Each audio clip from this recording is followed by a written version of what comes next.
Tonight on the Night Team. A shooting at the St. Matthews Mall early this evening. Tonight, what we're learning from police. Plus, good evening, Iowa! Kentucky Governor Andy Beshear in Iowa, energizing a sold-out crowd of Iowa Democrats in Des Moines. Our own Isaiah Kim Martinez is there tonight. And then, back open. Everywhere was just backlogged, and this on top of it just makes it even worse. After being shut down for a week due to a ransomware attack, the county's clerk's offices are now back open.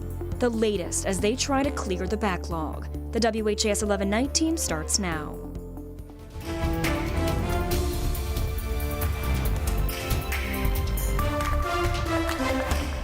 New tonight, a man is in critical condition after a reported shooting at the mall St. Matthews. It's our top story here on the Night Team. I'm Alex Dieterer.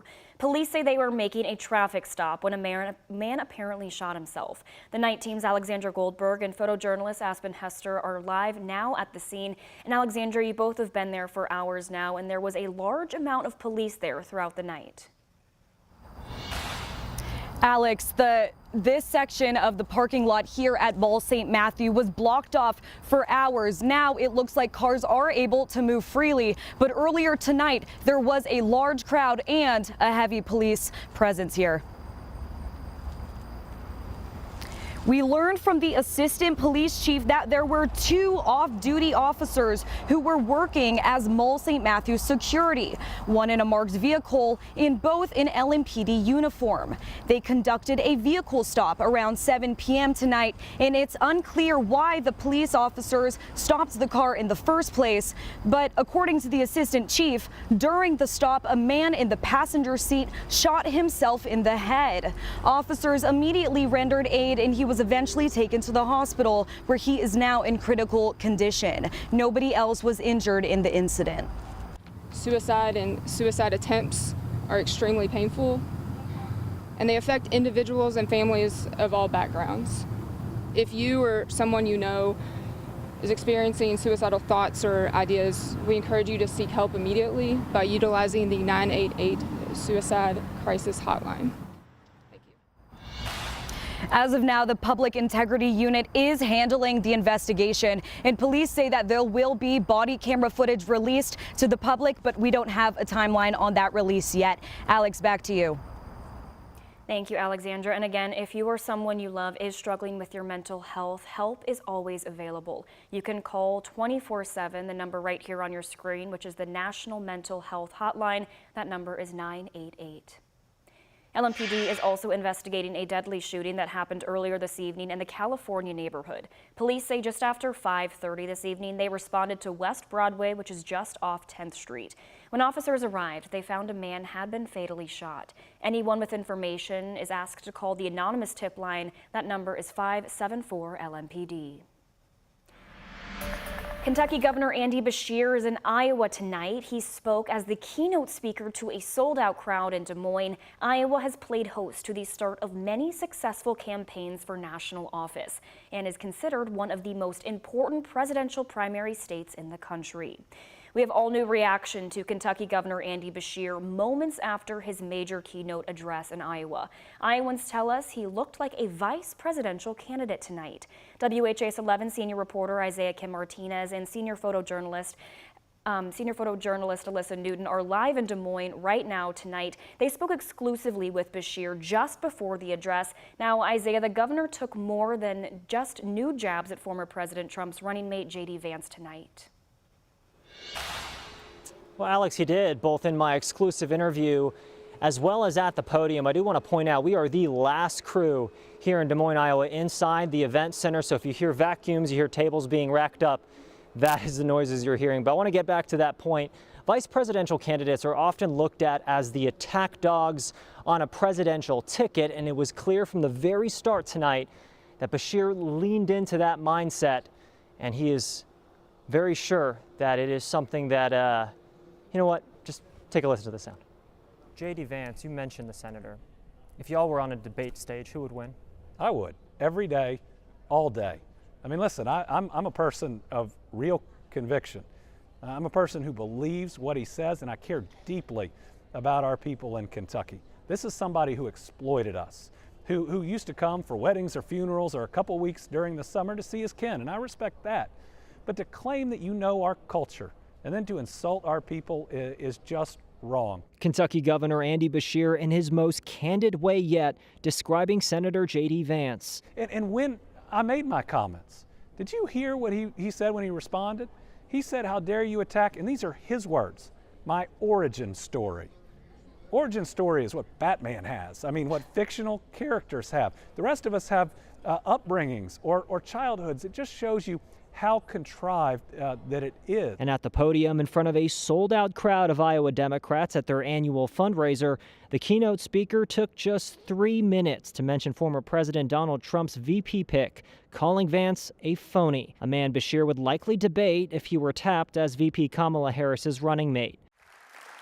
But when J.D. Vance looks in the mirror, he doesn't see any conviction at all. Beshear, described by the New York Times as an amiable attack dog from Kentucky, did show Iowans the tone of voice Kentuckians are used to when talking about his kids, in that conversation he had with the vice president after President Biden bowed out of the race. And what I appreciated is that she said hi very briefly to me, a little longer to Brittany, and then she spent about 15 minutes talking to my children.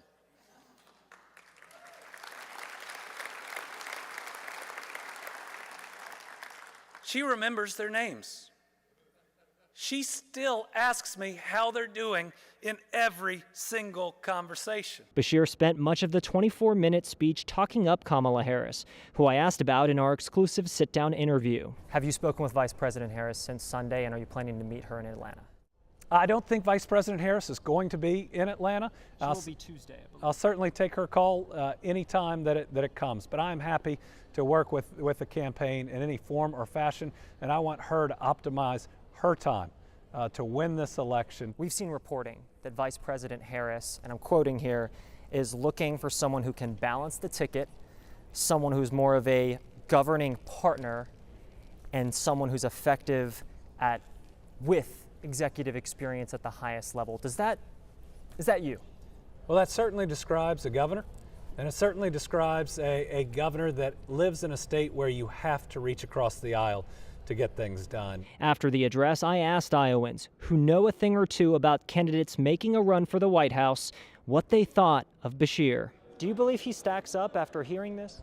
I told my friends, I actually have a group chat with some friends of mine, and we've been talking about it, and I'd earlier penciled him as like the person that I would like to see, but I didn't think was going to happen. And I told them tonight, I was like, he's moved up on my power list. He's at the top of my power rankings. Now, I do want to bring up here tonight, and before I do that, actually, we'll have a lot more reaction from others in attendance from here in Iowa tomorrow night at 6:30 and 11. I do want to bring back up that conversation that the governor revealed about what had been said back and forth with Vice President Kamala Harris just a week ago. That is the first we've heard about any details about what was said back and forth. Again, it was personal. It was about his kids. It was about the First Lady. Nonetheless, he is revealing more and more by the day. Alex. Now, Isaiah, this is obviously not your first rodeo. You've been following Governor Beshear for a while now and have seen him speak countless times. But tonight really kind of felt like an audition speech. Did you also get that same feeling in Iowa? Alex, absolutely. It actually, before I lost my train of thought on that intro, I was going to say it very much appeared and felt like his most obvious audition to date.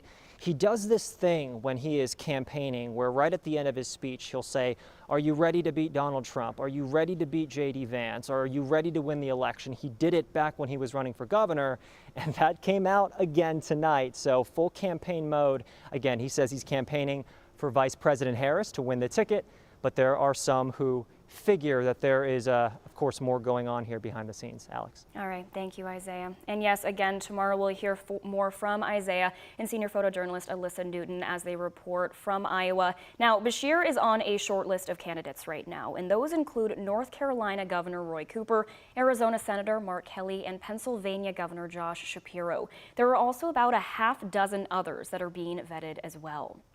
Meanwhile, Trump's campaign has turned its attention completely to Vice President Kamala Harris. The campaign is attacking her record as vice president. Trump attacked Harris, claiming she is responsible for the southern border, a point the GOP has viewed as a massive failure by the Biden administration.